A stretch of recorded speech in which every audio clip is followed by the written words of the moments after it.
Hello and welcome to a weekly update. I hope that you've already had a chance to enjoy some relaxation and renewal over the summer and enjoying the warm weather. Pauline and I were able to spend some time on our holidays visiting with relatives, and we also did get a chance to spend some time on our motorcycles, and we made some progress on bathroom renovations, but it's good to be back.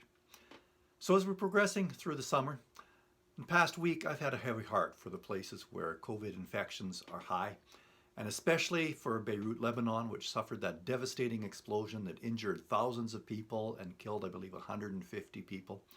There is an Alliance Church, an Alliance Bible School in Beirut, and some from the church were injured and taken to local hospitals, and both the church and the Bible School, they report comprehensive damages to their facilities. So I ask you to pray for our church and the Bible School there. Pray for the city of Beirut and for the country of Lebanon. There is an update about this on the Alliance World Fellowship website, and the printed copy of this update has a link for that. And if you would like to contribute to the relief that's being provided, you could donate to the Alliance Global Emergency Response Fund, and again, there's a link to that on the printed version or the email version of this update. Closer to home, over the past weeks, we've noticed some spikes of COVID-19 infection throughout our province. And the response of some municipalities is to require masks in all public indoor spaces. Well, that's not yet a requirement in Tofield. Medical experts are saying that masks may be one of our best strategies to avoid further spikes of infection. Now, I know that masks can seem awkward, and it might seem like an overreaction to some.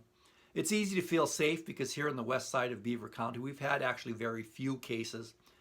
But given how close we are to Edmonton, it is quite likely that at some point there will be more cases in Tofield, and it's also likely that at some point there might be some infection within our congregation.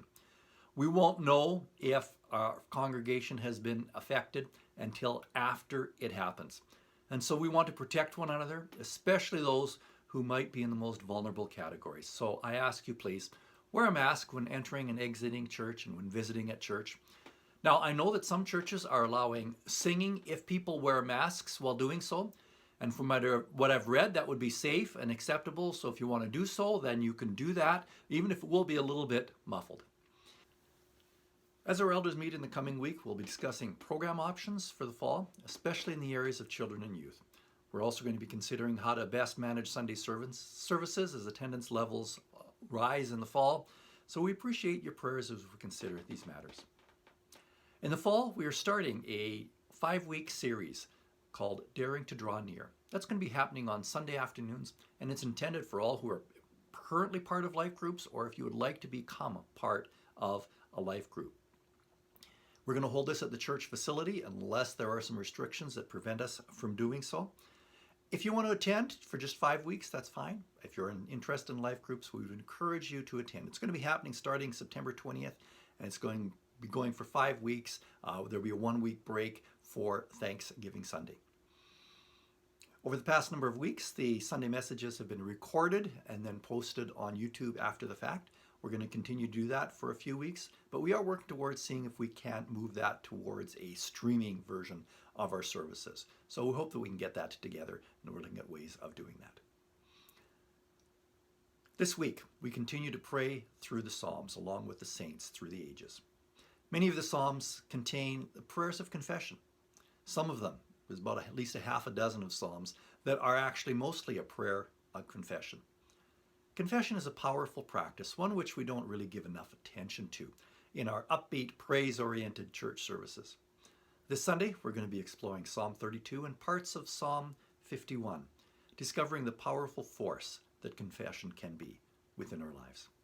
In Psalm 51, we read, "Create in me a pure heart, O God, and renew a steadfast spirit within me. Do not cast me from your presence or take your Holy Spirit from me. Restore to me the joy of your salvation and grant me a willing spirit to sustain me." Thanks for joining. Hopefully we can see you on the weekend, or you can join us in a video later in the week. God bless.